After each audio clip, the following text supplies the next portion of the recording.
C'est le 25 février 2010, au Centre de recherche en cancérologie de Nantes, que Jacques Reynaud, président de l'ARC, a officialisé la remise d'un chèque de 50 000 € à l'équipe du docteur Marc Grégoire, une subvention remise en présence de donateurs locaux, invités à une présentation des recherches. Si nous sommes ici à Nantes aujourd'hui dans l'Institut de recherche thérapeutique, c'est parce qu'il y a un excellent projet, très prometteur, à partir de découvertes de recherche fondamentale, où un virus va pouvoir guérir le cancer.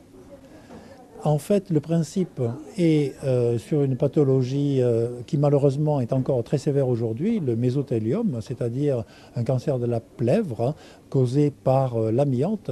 Et il y a très peu de thérapies encore effectives.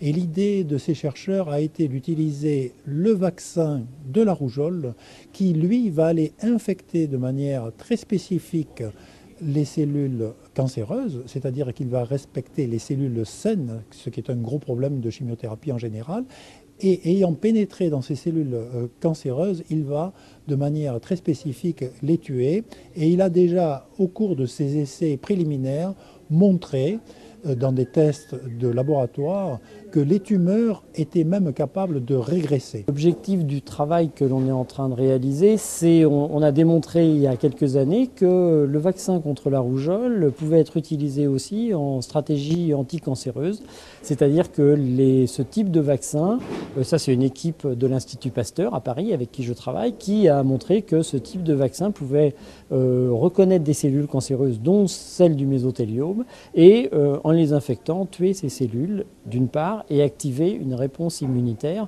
donc de réactiver cette réponse contre les cellules cancéreuses d'autre part. Le don justement de l'ARC va nous servir à financer ça, c'est-à-dire à la fois comprendre les mécanismes, donc comprendre le fonctionnement de la cellule, ça c'est la première chose, mais aussi faire de l'expérimentation, un peu d'expérimentation animale pour essayer de valider le fonctionnement de cette stratégie thérapeutique. Donc voilà à quoi est utilisé cet argent qui nous arrive de l'ARC. Autrement dit, il faut donner, d'autant que le nombre de personnes touchées par le cancer de la plèvre pourrait atteindre 3000 nouveaux cas par an dans les 10 années à venir, contre 900 cas par an aujourd'hui.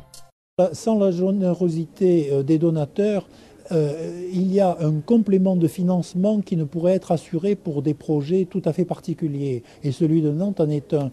Mais il y a une autre dimension aussi. La durée des recherches est parfois très longue. Ça s'étale sur plusieurs années. Et il faut donc assurer la pérennité du financement dans la durée pour permettre aux chercheurs de mener à bien son travail.